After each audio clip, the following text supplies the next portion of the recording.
No need to whine, it's Whinypaluza. Have some wine and join us on the Whinypaluza podcast with Rebecca Greene. Welcome to the Whinypaluza podcast. I'm your host, Rebecca Greene. I'm a wife, mother of three, and licensed clinical social worker. I also have 3 fur babies at home too. My passion has always been to help children and their families.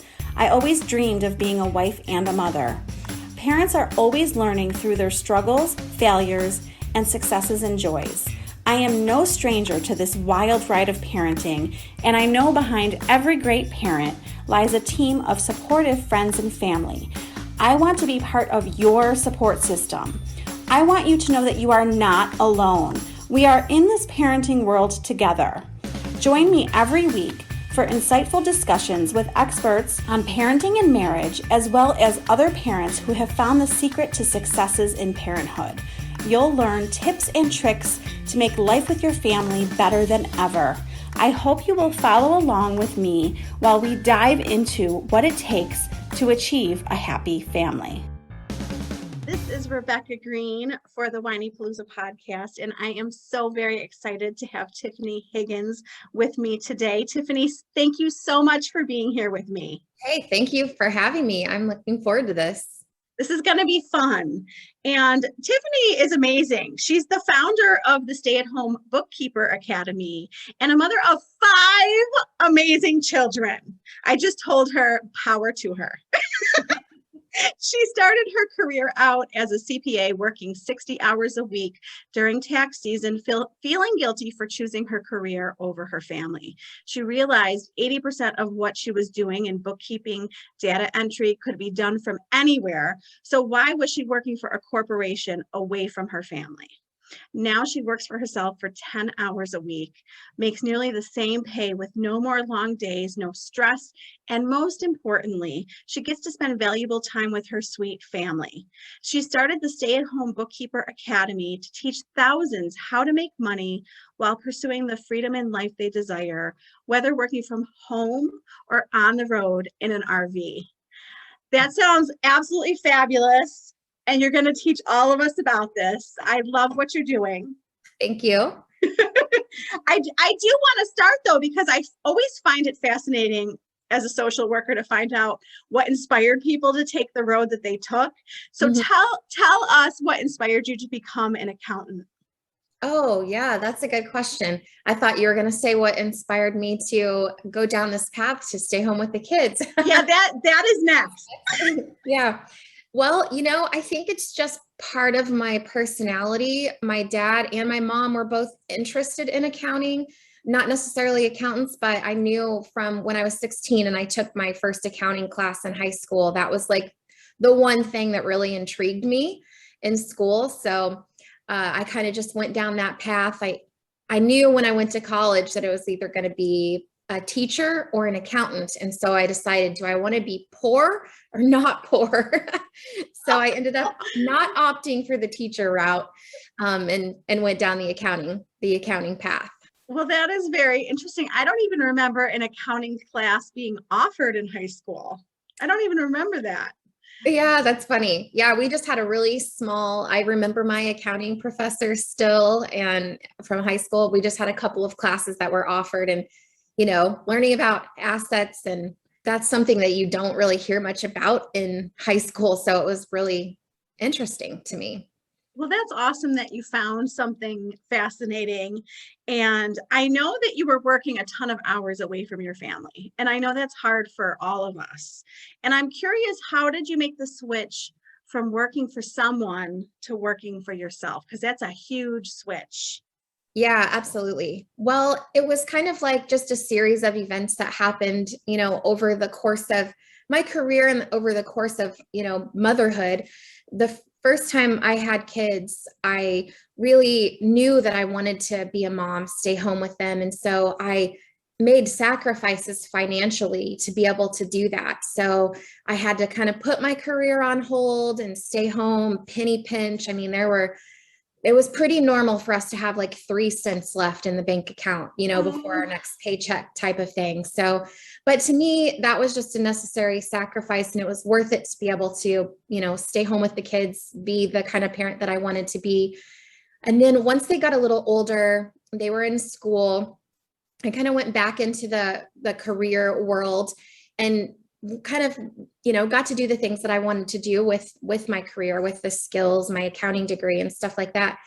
But then I got remarried, and then I had my third child, and it was like all of that happened all over again. Yeah. And so it was like, I am not going through this again. I want to have a career, but I am not willing to sacrifice not being there for my new baby and having, her go to daycare all the time. I just wasn't on board for that, but I didn't want to be broke again. It was like my entire life I had just sacrificed that, and I was broke raising these kids, and I was tired of that too. And so at that point it was like, I have nothing to lose here. So I've got a little bit of experience under my belt, and I feel a little bit more comfortable. I don't think anyone feels super comfortable when they start a business, but at that point, the risks were worth it to me. So I just did it. I just stripped the Band-Aid off and just gave it a shot. Well, it's definitely a big jump. And I remember my husband doing it right after we had our first child. And he was like, I can't believe I'm doing this right now. And I was like, you got this. Let's do this. That's awesome. I remember my husband was a little bit more nervous than me, thinking, okay, we just had a baby. And for him, it was his first baby. And so he's like, and you're quitting your job. How are we going to do this? I know, it's scary. It's scary, but I'm glad you did. And I'm glad it worked out. And I want to talk about the person who's starting their business. And can you give them some advice? How did you gain clients at the early stage? Yeah, I can give you a lot of advice on that. And just to kind of let you know, when I stepped out and I started my business, obviously I had my baby. She was only 6 months old when I started the business, and my husband was working a corporate job in downtown Kansas City. So he was gone 12 hours a day with the commute and everything.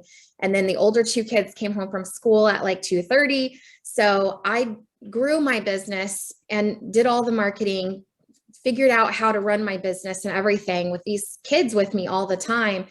And it was, there's challenges, of course, but it's so flexible to be able to do that. And within 7 months, I was able to bring enough clients in, bring enough money in that my husband got to quit his job too. So no it was way. fast. Yeah. What? Oh my gosh. Tell us how you did this. Okay. So this was back in 2015. So it was a little bit easier to find networking events like in person. And there's still a good handful of them around now, but even better, there's a lot of them that are virtual. So that makes it even easier for people now. But I found that to be the quickest way at first to find clients, find potential clients. And in our industry, I teach people how to have bookkeeping businesses and learn the skill of bookkeeping. And so that's the business that I had. You really don't have to sell yourself too much, because every other business you run into, they need a bookkeeper. They have to have one. So it wasn't really too difficult to find clients, because all you really had to do was be friends with them and, let them know what you do. So if they are in need of something that you can provide, they know exactly where to go.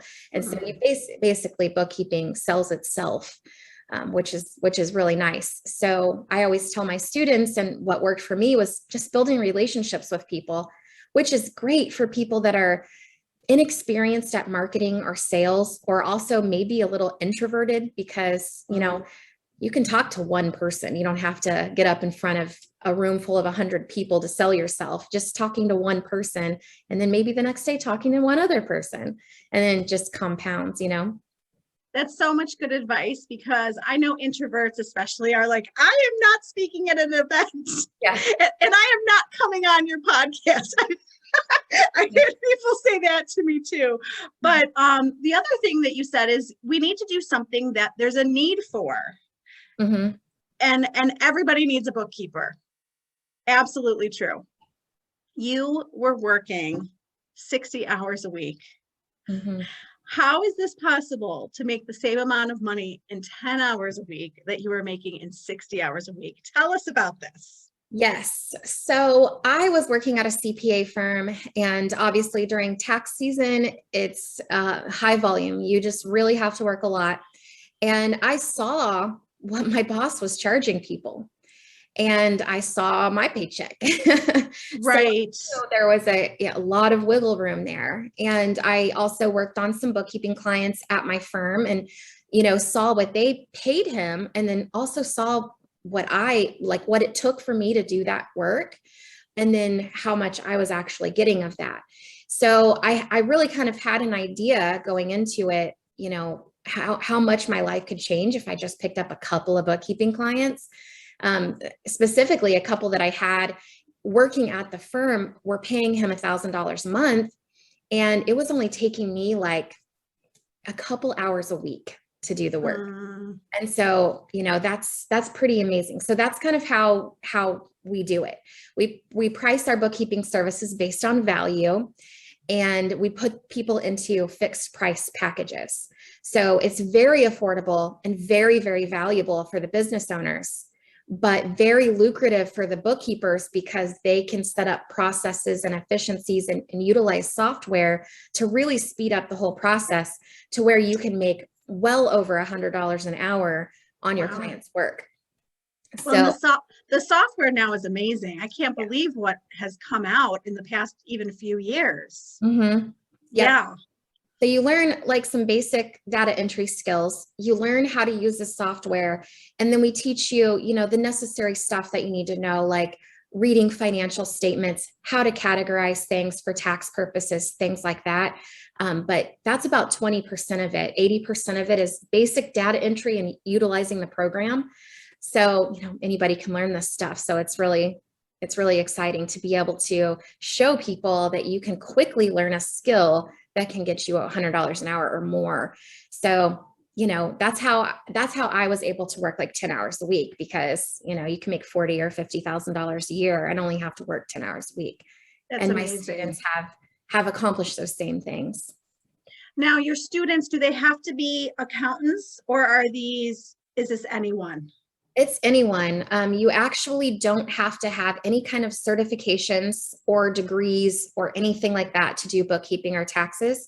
The only exceptions, I believe, are New Zealand and Australia. We have students all over the world, but in those two areas, there are special requirements. But as far as like the UK, US, and Canada, it's basically no requirements.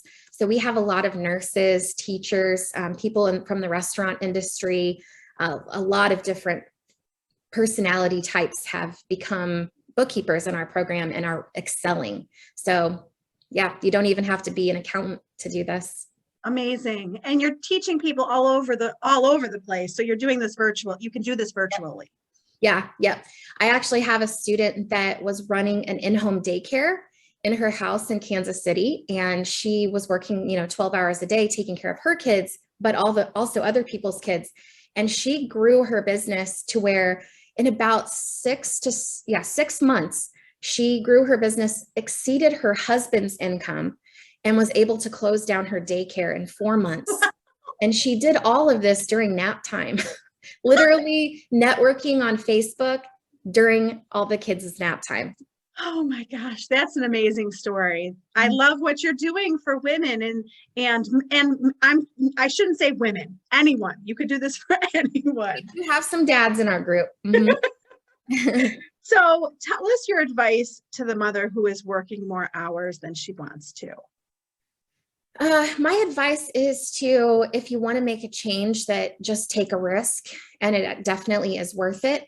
And the good thing about doing something like us, there's other options out there, but if you want something like what we're doing, you can grow this on the side. So for a couple of months, it's probably going to get a little worse. You're going to take on growing this business and trying to balance that career, but very, very soon it's going to have a huge payoff, and you're going to have so much more time freedom. Well, and I find that the highest job satisfaction is with a flexible job. especially as a mother. Yeah, absolutely.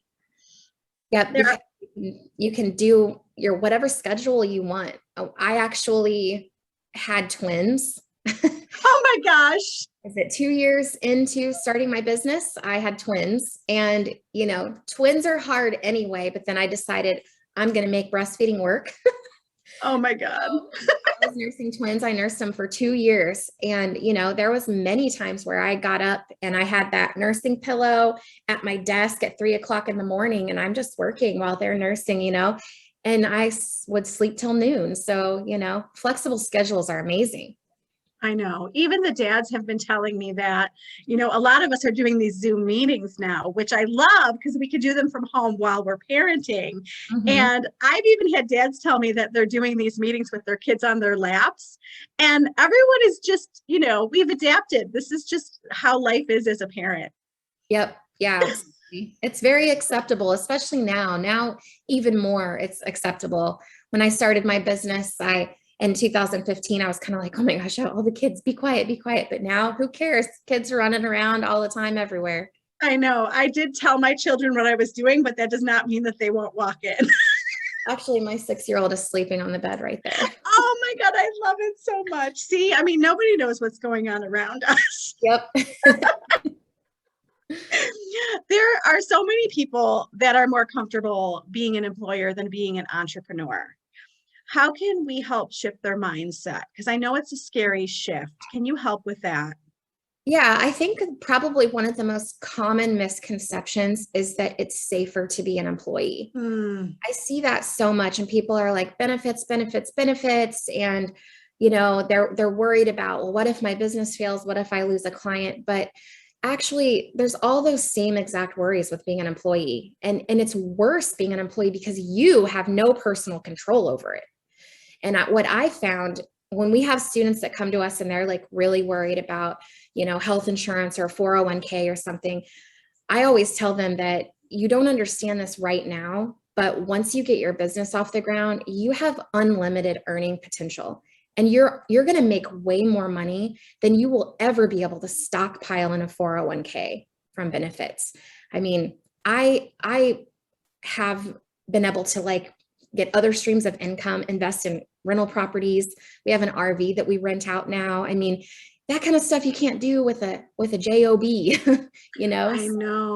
I know. It's such a freeing way of living. And I don't think people realize that. And when we're working for someone and they're taking such a big cut and we don't know that either, Mm-hmm. and you discovered what you could do on your own versus what you were taking home as an employee. And I think a lot of people maybe don't realize that. Mm-hmm. Yeah, for sure. Especially if you're making under $100,000 a year. Now, if you're like top level executive, there's a little bit more to consider. But if you're making under 100K a year, it's actually harmful for your financial situation to continue as an employee. Yeah. You've done so much over these past, let's do the math. Is it 6 years? Mm-hmm. No. Did I do that? You don't want me doing math. So tell us about the lessons, your biggest lessons over these last 6 years. Yeah, there's a lot, one of the things with being a business owner is that you are not going to have all of the answers, and that is totally okay.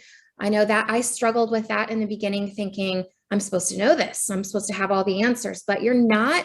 You're just supposed to be willing to learn and willing to help your clients find the answers. And that's really all it takes to be successful. So not putting too much pressure on yourself to know everything and be everything to everyone. The other things that I've learned as far as just managing being a business owner and having kids, because when you work from home, you can't really clock in, clock out like you do at a job. So you carry that stuff with you. But I actually had an opportunity to ask Barbara Cochran from Shark Tank what her thoughts are on how to balance, growing a business and growing a family. And she said one of her tactics that's worked really well, which I agree with too, is building walls up to separate the two. as much as you can. Working from home with your kids there, it can be hard, but if you can build up walls around work and try not to let the kids interrupt too much. But on the flip side, when you are with your kids, you've got to build that wall up around your business so it doesn't constantly seep in there and interrupt your time with your family. So, I think she is the one who my husband talks about, who said, we talk about balance a lot because, he has his own businesses and he works at home. He goes to work, he comes home, he works at home, and he keeps working. And I think she's the one who said that balance is BS. mm-hmm. And it's all about boundaries. I think that was her who said that. And I think she was the one who said she turns off her work phone, Mm-hmm. which, for Seth, his personal phone is his work phone. So as I'm talking to you, he may even want to change that. Yeah. But, when we talk about balancing, when we're working at home, I have to tell you, it creeps in all the time. I will say, I forgot to send this email. I forgot to send this link. I forgot to write this up. Mm-hmm. Do you find that it's creeping in on your day all day? Yeah, it can definitely. And especially if you're a newer business and you're in growth mode, it's really hard to completely break away from that. But at some point you do want to work towards doing that. And I have taken steps. I've taken some extreme measures. I actually have 2 phones. Ah, I have a work phone and my personal phone, and I try my hardest to keep them separate. If any of my team texts me on my personal phone, I tell them, please put it in our Voxer. We communicate through Voxer. And unless it's an emergency, you guys are always welcome to personally text me to say hi. But if it's an emergency, you can text me. Otherwise, just leave it all on the work phone. So that's kind of what I do. And what I have also noticed too is, I don't know if this is a common theme with like entrepreneurs, but I kind of get this thing where I call a freight train brain, where whatever you start thinking about, then you're like, oh my gosh, a million ideas. Okay, I'm going to do this and do this. And so I could just work forever. And so it is hard, like in the evenings, to turn that off and then go in there and, cook dinner or change a dirty diaper or something like that. That's completely a different skill set. yep. So what I have found that's helped me, and it's really helping, kind of calm me down a little bit, is having full days of no work. Just, it's hard to turn it off in the evening, but in exchange for that, I am taking Friday completely off. So I get up in the morning. I do not let myself turn on my computer. I do not let myself check my phone. And I just remind myself that, work will never be done, and that's okay. And what's the worst that can happen? Nothing horrible is going to happen if I take Friday off. And so having that 3-day long weekend has been really awesome for my family, for me. I can reconnect with my kids and, stuff like that. So I actually have been taking Monday and Friday off. So it's been awesome. I love that so much. And I love that you're teaching your team to message you on your work phone. We have to train people, right? Yep, absolutely. But you bring up an excellent point, having days off, having separate phones. Yeah, we don't do that. Yeah. And even when you love what you do, sometimes you really need a break from it. Yes. And I've also found that when you do that, you are priming your brain to have more insight around your business. So I have the best ideas for my company when I'm not working.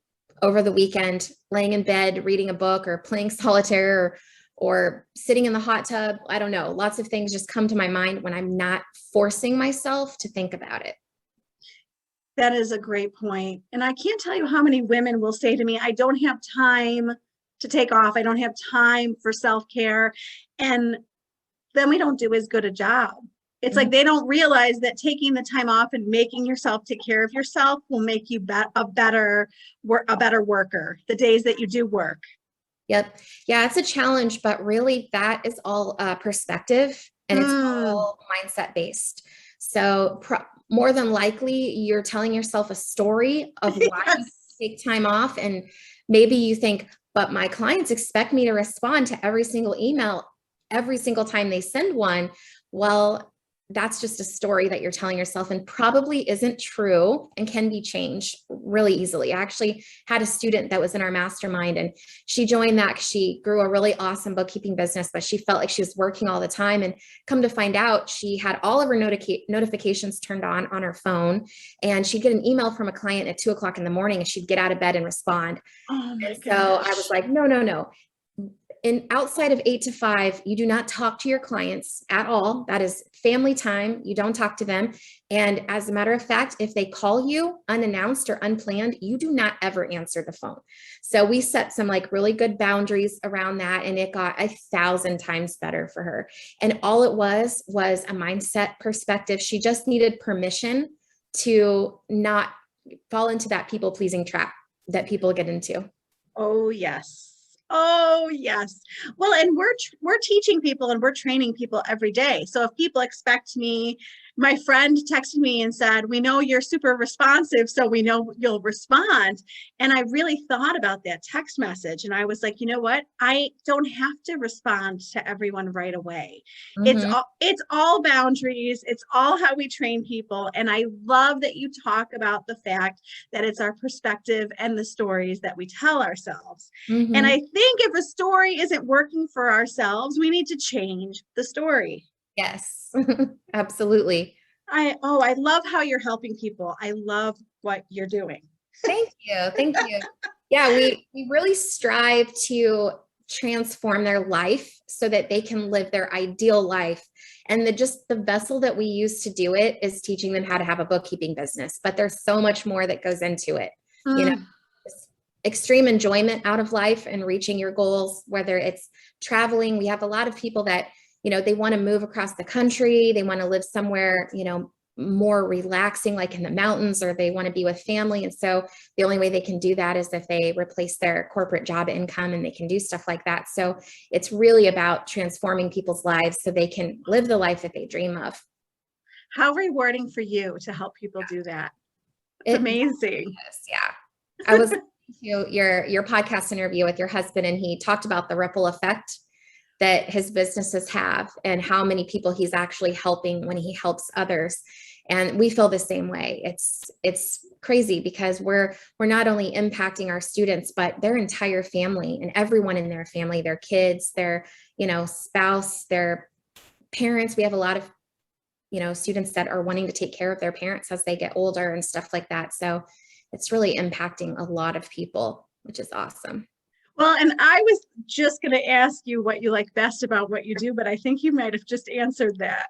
Yeah, you know, I really love to empowering moms, because I have seen so many people go from like jobs that were just so emotionally draining and just bad situations to becoming this empowered, like badass, honestly. Really, really cool to see all their confidence like flourish. Like when they come into our academy, we have a lot of mindset training, a lot of mindset coaching, because there's a lot of barriers that people need to break down in order to like really allow themselves to live a great life, and helping people pass those things like money blocks, you know, procrastination, fear of failure, you know, things like that, because that's where you really transform as a person, when you can get past that baggage that you've got from childhood or, you know, early adulthood. So. You're doing such good stuff. What do you think your biggest challenge is right now? Let's see, biggest challenge. Well, that's a great question. I was recently challenged with learning how to really manage a team, because our team has grown to 26 people in the last 2 years when we launched our program. And so being the CEO and actually being a coach and a bookkeeper myself is totally different from managing a team of 26 people. Yeah. Recently, that was quite the challenge, but I actually found a really awesome agency that helps place director of operations with companies. And they actually coach in my program now as well to help my students build out amazing teams that can really take a lot of the heavy lifting off of their plate if they're wanting to scale their company. But we just hired a director of operations, and now she is managing and overseeing the 26 team members and keeping the business going where it's at. So now my job gets to be just to do the fun stuff where I can like grow it and take it in different directions and develop partnerships and things like that. Well, and the point that you're making too is that it takes a village. Like we're one person, we can't do everything. Mm-hmm. Yeah, absolutely. You don't want to either. It's too much. No, I do think that's a trap that women fall into, where they think that their superpowers can help them do everything, and there's just not enough hours in the day. Mm-hmm. Yep, absolutely. That's another piece of advice that Barbara Cochran said. She said, one of the most important pieces to being successful and growing your business is to hire the right help, but hire the right help at home and overpay for that help, because that's where you need it the most. Oh, I love that advice. She's full of good advice. She is. Yeah. I was really, really pleased with her feedback. I love that you got to talk to her. Yeah. It's awesome. Well, so see, I keep asking you things after you talk about it, but what is the best advice? Oh, no, I was going to say, what is the best advice you have ever gotten? But I have here, what is the best advice you have ever given? Let's start with that. The best advice I've ever given. Let's see. Well, I'm thinking in terms of like my students, and I know that there's been several times where my students have gotten very large clients in the $4,000 to $5,000 a month range for like one client. And so giving them the advice that you can do it, even if you don't feel like you can do it yet, and will help you figure out how to provide amazing service afterwards. I love that. And, you know, it makes me think about my supervisor telling me with my first client, just fake it till you make it. Yeah. Yeah. Not everybody likes that motto, but it is in my program. And I do agree with it, because you know, we all lack some confidence in the beginning, and you do have to fake it a little bit at first, because otherwise, you know, you're going to be too scared to do anything. So you do have to fake it a little bit at the beginning, but that doesn't mean you're going to flake it. You're actually still going to do a really good job. So it applies to everything in our lives, because whenever we're starting anything or whenever anything is new, we feel a little anxious. So sometimes we have to kind of get into like an acting mode to give ourselves some confidence. Yes. I had a coach once tell me that you have to brainwash yourself that you're the best. You're going to be the best person for the job, and that they are crazy if they don't hire you. And you kind of have to brainwash yourself for that. And that, I believe, is true. And if you do that enough times, then you know you're going to be the best, because you're going to do whatever it takes to make sure you're doing the best job for them. Excellent advice. Excellent. Any other really good advice that you have been given that you want to share? Let's see. I think the best advice is to really just take like messy, imperfect action. So whatever you decide to do, just do it, and don't really give it a whole lot of thought. And coming from somebody that likes to plan out every detail, it takes a lot for me to say that, but I know that it works. So taking that first step, and then taking that next step, and just keep going, because one day you'll look back and you'll have taken a ton of steps, and you'll be so glad you did. For sure. I mean, we've talked about so much stuff. Is there anything else that you would like to share that I did not ask you? Oh, let's see. The only thing that I guess I could share is that if anybody is on the fence about, you know, wanting to do something like this, we go live in our Facebook group every Tuesday. So we'll help you determine if this is something that is right for you. And if it is, then you can book a free discovery call with our team and kind of talk about what your family looks like, what your goals look like, get all your questions answered. We're a very low pressure, company. We just want to make sure it's a really good fit for everybody. So we offer those things for people to kind of explore the option of becoming a virtual bookkeeper. I love it. Can you tell everyone the best place to find you? Yes, our Facebook group is called Have Your Cake and Eat It Too.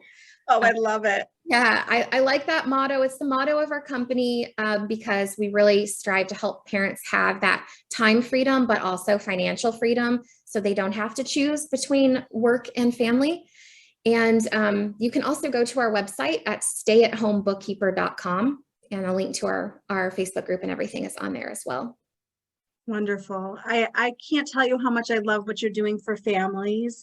You're making people's lives better, for sure. Thank you. Well, thank you for having me on the show. Well, thank you so much for taking time out of your busy schedule for me. I appreciate you being here. Yeah, absolutely. And I shouldn't say for me, it's for everybody who's listening. Yes. This is Rebecca Greene reminding everyone to spend every day laughing, learning, and loving. Thank you for tuning in to the Whinypaluza podcast. If you like what you heard, please be sure to subscribe so you never miss an episode. While you are there, leave a review. I love to hear your feedback. Thank you so much for listening. Until next time. This show has been produced by Market Domination, LLC. To discover how you can have your own show completely done for you and turn it into a real published book and become the authority in your marketplace, go to www.marketdominationllc.com/podcast offer.